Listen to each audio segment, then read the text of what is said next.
Hey, it's Mr. K. Let's talk about the structure of the atom.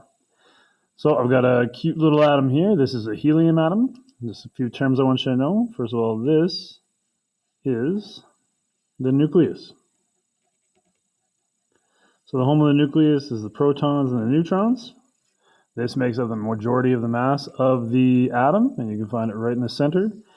Around the atom, orbiting, you can find electrons. And now these exist in shells, of which we'll talk more about. But this is where you find my electrons. Okay, if we're just going to compare the particles themselves, then we have protons, neutrons, electrons, charge, mass, location. First of all, charge. Proton is 1 plus, electron is 1 negative, and a neutron has no charge. It is neutral. Mass. If we said the mass of a proton is 1, the neutron would be roughly the same. Now, this is just relative masses. Compared to that, though, an electron, itty bitty, 1/2000th. Yeah, so this is times 10 to the negative 27. This is times 10 to the negative 31. It's a bit of a difference in terms of kilograms. All right, and then lastly, the proton and the neutron can be found in the nucleus, whereas the electrons are going to be found out in the shells. All right, now we're going to talk about a few things today. We're going to talk about how to figure out protons and neutrons. We're going to figure out how to find the Bohr model and the Lewis model. Here we go.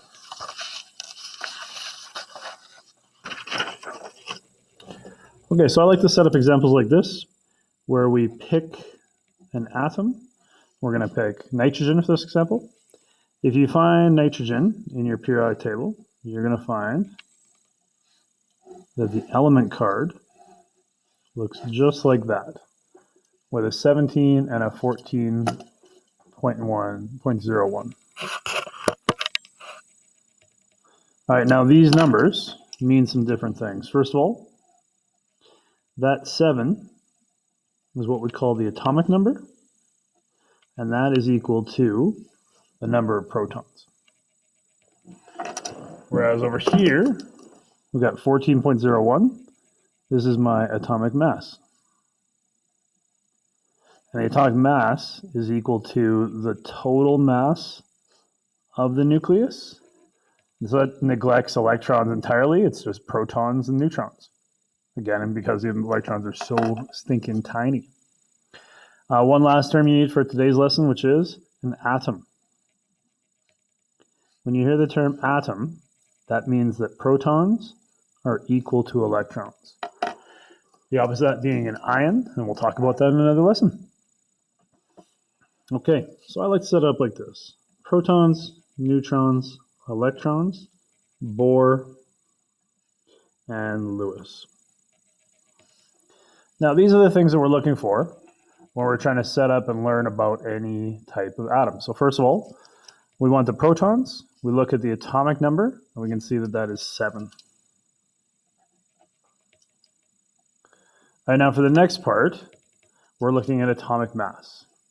Now I'm going to take that atomic mass, and I'm going to round it to the nearest whole number for the purpose of this explanation.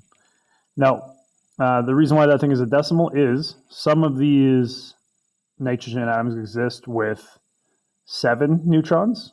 Some exist with 6, some exist with 8. They're probably most common or most stable when they have 7 neutrons. That's why it's close to 14, but not exactly 14. Other systems would decay more often, but here we are with 14. So if I set this up, the mass equals protons plus neutrons. The mass is 14, the protons were 7, and the neutrons are unknown. If I subtract that proton number from both sides, then I find out that the neutrons are also equal to 7.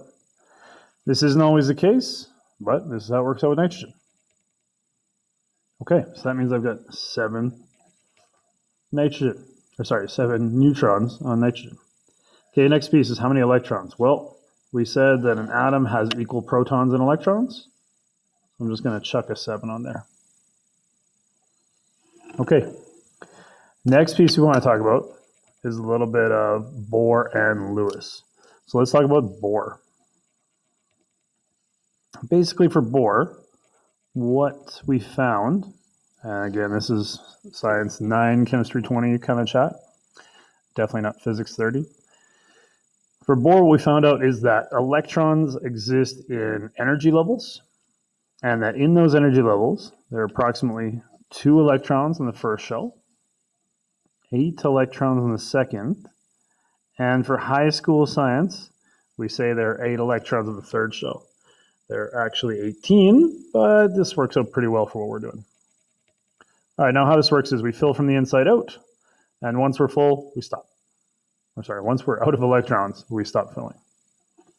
So the way I like to do a Bohr model is I draw my nucleus, 7 protons, 7 neutrons. In the first shell, because I have 7 electrons, I'm going to put 2 in the first. I have 7 total, so that means I have 5 left over. Okay, these numbers here have to add up to those 7 electrons. And they have to work within the rules of the Bohr model. Okay, lastly over here is Lewis. If I could talk about the Lewis model, there's a different Lewis model, whether you're on a level that has a maximum of 2, or if you're on a level that has a maximum of 8. So if you're on a level of 2, basically those 2 electrons are going to exist together. But if you're in a level of 8, then there are going to be houses of 2 all the way around the atom. And the way it fills up is this. Essentially, you have 1 electron, it's going to fill in. The second has no choice but to pair on this first shell. But if you have 8, those electrons are going to get away from each other. So 1, and then 2, and then 3, and then 4. Those first 4 electrons don't want to exist in the same houses. They want to separate themselves as much as possible. And then the 5th one, it will start to pair. 6th electron will start to pair. 7th will start to pair. 8th will have to pair. And now, with a full shell, we move on to the next shell. Let's look at nitrogen. Okay, so the Lewis only relates to the valence, or outermost shell. So when we look over here at the Bohr, this would be my outermost. For nitrogen, 5 electrons is my outermost. Now I don't use X, I use the actual symbol, which is N for nitrogen. And then I start filling, because I know there were 8 possible electrons in this level. I start to fill in. 1, 2, 3, 4, and now I have a 5th electron. It doesn't matter where it goes, because I've filled all my houses separately, and now I need 1 pair. And now I can draw my model. I can either keep it like this, or I can draw it just here.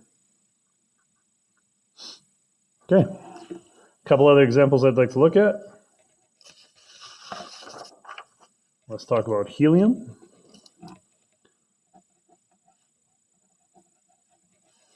And then let's talk about, chlorine.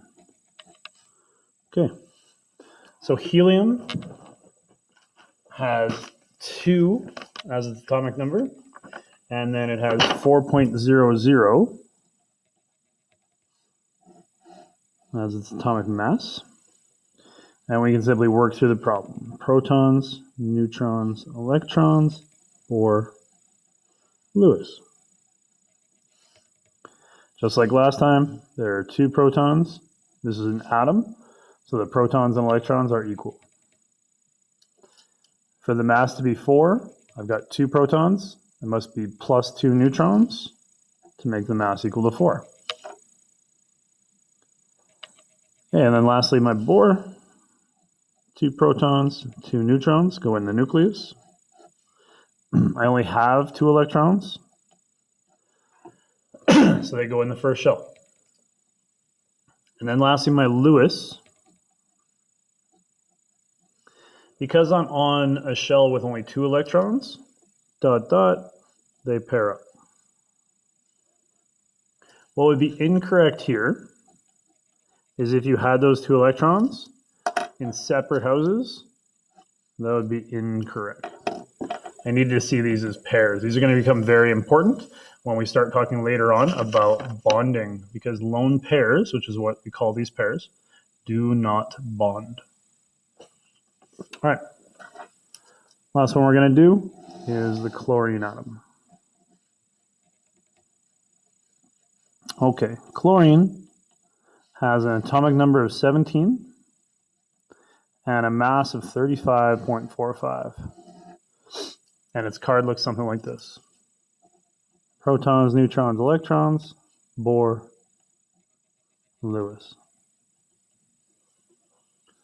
Okay, so we say again that my atomic number is the protons. This is an atom, so it's got equal protons and electrons. This one is a bit more math, so I'll go through the steps with you. This is approximately 35. Now we know the mass is equal to the protons plus the neutrons. 35 equals 17 protons plus the neutrons. I minus 17 from each side, and I get 18 as my number of neutrons. 18 neutrons, and now I know all about my nucleus. Okay, I'm going to fill up my electron shells now. Remember, 2, 8, 8. 2 electrons in the first shell. 8 electrons in the second shell. Now I started with 17 electrons. I've already used 10. That leaves me 7 in my last shell. Okay, now those 7 electrons are my outermost valence shell. When I draw this thing, that's 7 out of 8. So there are 8 possible places for those electrons, and I can just walk them around. I like to walk like a clock, but you can go however you want to. There's 4, 5, 6, 7. If I draw it another way, I don't need those boxes. I can just have the dots themselves. Okay, ladies and gentlemen, thanks a lot for tuning in.